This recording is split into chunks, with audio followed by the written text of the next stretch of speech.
isang maulan na hapon sa inyo guys. Meron tayong numerical reasoning problem dito.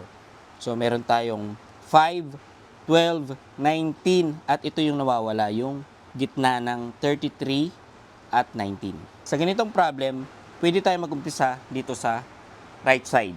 Pwede tayong gumamit ng subtraction or addition. Pwede natin lagpasan to. Ayan, pwede natin lagpasan yan. Tapos i-plus natin or i-subtract natin. So dito naman, pwedeng ganito, 33 minus 19.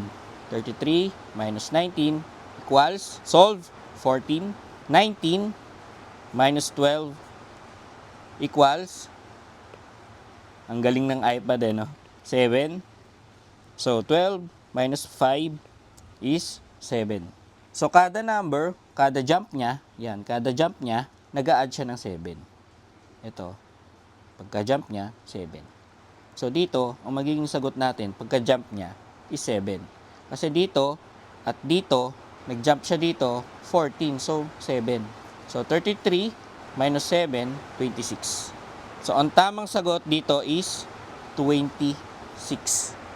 Ganyan ang pag-solve kapag nasa gitna yung nawawala. Sana may natutunan kayo. See you sa next video. Bye-bye.